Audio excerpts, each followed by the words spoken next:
If you've ever fallen down an online history rabbit hole, you've probably seen the claim that nearly 3 centuries of medieval history never happened at all.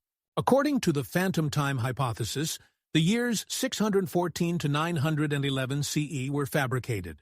Charlemagne was fictional, and our calendar is off by almost 300 years.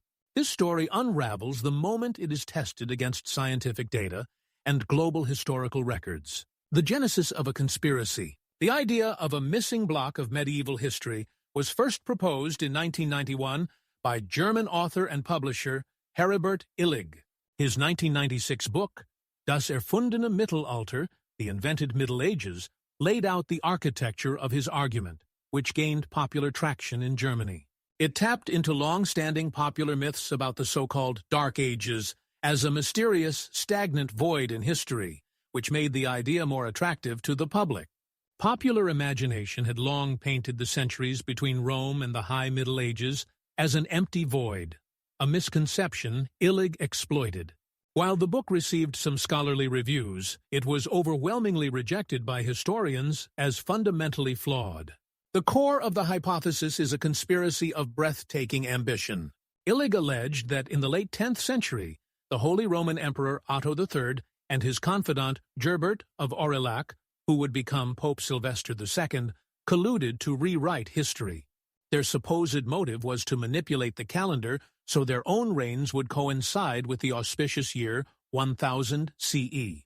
To achieve this, they allegedly inserted 297 years of phantom time, 614 to 911 CE, into the calendar, fabricating entire historical epochs to fill the void.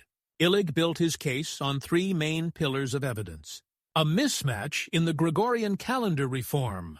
The quantitative centerpiece of the theory, this claim argues that the 1582 CE Gregorian calendar reform revealed a chronological anomaly, a perceived scarcity of evidence. Illig asserted a suspicious lack of reliable archaeological and documentary evidence from the 7th to 9th centuries CE. Architectural anomalies. A subjective argument that Romanesque architecture in 10th century Europe seemed too advanced and too stylistically close to its Roman predecessors. Deconstructing the pillars of a false history. The Gregorian calendar error. Illig's central proof is based on a fundamental misunderstanding of the 1582 CE calendar reform. He argued that when Pope Gregory XIII corrected the Julian calendar, he removed 10 days to account for accumulated drift. Illig calculated that, from the Julian calendar's implementation in 45 BCE to 1582 CE, the drift should have been 13 days, leaving 3 missing days, or 3 centuries, unaccounted for. The math, however, tells a different story. The reform's goal was not to reset the calendar to 45 BCE, but to realign the vernal equinox with the date it held during the Council of Nicaea in 325 CE. This council was the body that established the formula for calculating Easter, the most important feast in the Christian calendar, and its timing is tied to the equinox. Because the Julian year is about 11 minutes longer than the solar year, it drifts one day every 128 years. Over 1,257 years, that produces about 10 days, exactly what Gregory's reform corrected. Put simply, the drift was exactly what astronomers in 1582 expected, not 3 centuries' worth of missing time. Illig's error was assuming the reform should have corrected drift all the way back to 45 BCE, rather than to the Council of Nicaea in 325 CE. There are no missing days or centuries. Expansion. Medieval astronomers were well aware of this drift long before 1582. Bede, writing in the early 8th century, noted discrepancies in calculating Easter, while Islamic astronomers developed their own calendar refinements to track lunar months with astonishing precision. The fact that different cultures noticed the same issue undercuts the idea of a hidden, fabricated gap. The scarcity of evidence. Illig's second pillar, the supposed lack of evidence, mistakes the normal challenges of historiography for a conspiracy. While original documents from this period are less common than from later eras, this is a known feature of historical study, not proof of a fabrication. Far from being empty, The 7th to 9th centuries produced sources such as the writings of the Venerable Bede in England and the Royal Frankish Annals. Other surviving evidence includes charters from Anglo-Saxon England, coins from the reign of Offa, and Byzantine chronicles like those of Theophanes the Confessor. Archaeological finds such as the Sutton Hoo burial, early 7th century, and Carolingian manuscripts like the Book of Kells, 800 CE, further root this period in material reality. Other finds, including Carolingian coins and the Staffordshire hoard, reinforce the continuity of the age. Historians have developed critical methods to analyze copies of texts, charters, and chronicles, and they are well aware that forgeries were a real issue in the medieval period, often created to legitimize land claims.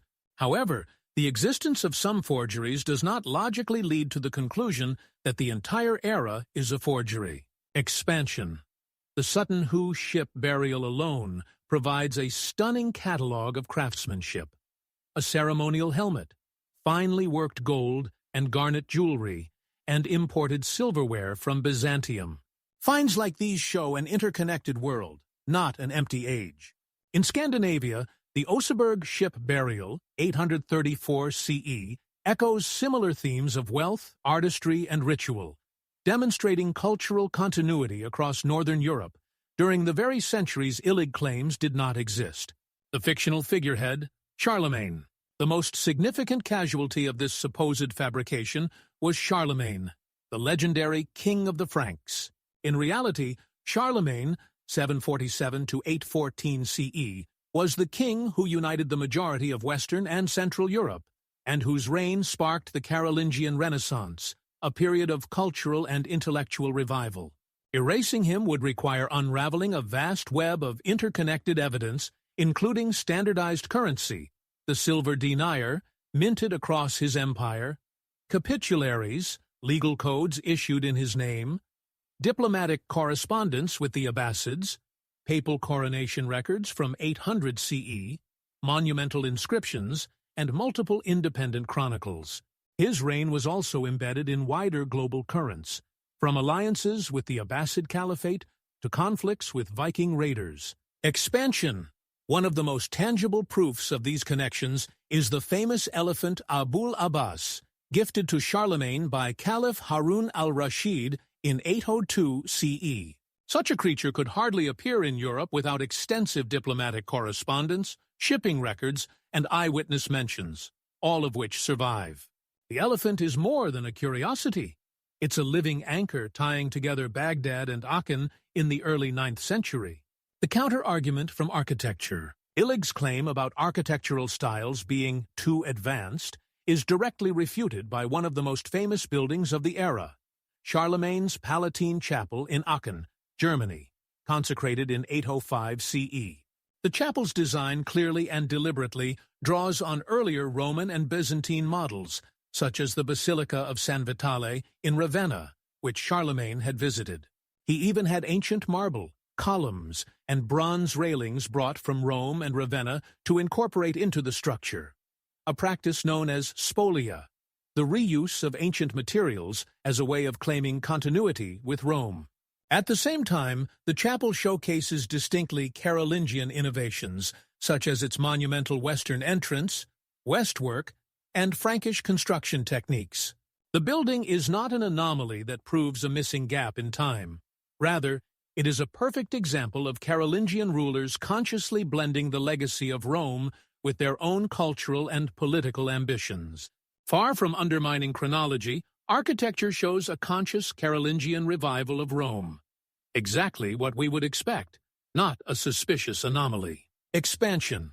Later Ottonian architecture in the 10th and 11th centuries built directly on Carolingian foundations, expanding westwork facades and experimenting with vaulted interiors. The stylistic evolution across these centuries demonstrates continuity. The slow, observable development of medieval architecture, not an inexplicable leap over phantom centuries. The scientific veto, unbreakable timelines. Beyond historical records, two independent fields of science provide a definitive and mathematically rigorous refutation of the phantom time hypothesis. Dendrochronology, tree ring dating. Tree rings function like climate barcodes. Wide and narrow rings reflect wet and dry years, creating unique sequences that can be overlapped into an unbroken chain. By matching these unique patterns from progressively older wood samples, a technique called cross-dating, scientists can construct a continuous master sequence that extends back thousands of years. This method provides a direct and decisive refutation of the PTH. Multiple, unbroken tree ring chronologies exist that span the entirety of the alleged phantom time. Specifically, the Irish oak chronology extends over 7,400 years, and the Hohenheim oak and pine chronology reaches back more than 12,000 years. There is simply no 297-year gap in this physical record. The method's accuracy is routinely confirmed. For example, dendrochronology precisely dated the timbers used for the burial chamber of the Danish king Gorm the Old to the felling year of 958 CE. These tree ring chronologies serve as year-by-year calendars written in wood, leaving no space for a phantom gap. Expansion. Importantly, these chronologies are not confined to Europe. Ancient bristlecone pines in North America and Japanese cedar chronologies extend the method globally, and their sequences align seamlessly with the European record. This worldwide consistency makes the idea of a 297-year omission implausible on a planetary scale. The testimony of the stars and atoms. The predictable motions of celestial bodies function as a tamper-proof clock. Because celestial mechanics are exact, even a 10-year discrepancy would break alignment, let alone 297 years. Multiple solar eclipses recorded by independent civilizations, specifically in Tang, China, and the Byzantine Empire, align perfectly with modern calculations. The same is true for appearances of Halley's Comet, whose spectacular pass in 837 CE was documented by observers around the world, including in China, Japan, and Germany. Furthermore, a different kind of cosmic event provides an even more precise anchor. Known as Miyake events, these cosmic timestamps are massive bursts of cosmic radiation that leave distinct, global carbon-14 spikes in tree rings. Two major Miyake events have been identified and measured in tree rings worldwide, one in 774 to 775 CE and another in 9993 to 994 CE. These global carbon-14 spikes have been measured in tree rings from Europe, Asia, and North America, locking the events into the physical record and providing definitive year-specific markers that prove the 8th and 10th centuries occurred exactly when the standard timeline says they did. World history doesn't exist in a vacuum. Perhaps the most glaring flaw in the phantom time hypothesis is its profound Eurocentrism. The theory treats European history as if it could be altered without affecting the rest of the world.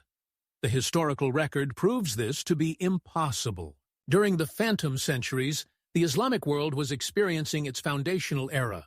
The Prophet Muhammad lived until 632 CE, the Islamic calendar began in 622 CE, and the Umayyad Caliphate expanded across North Africa and into Spain in 711 CE.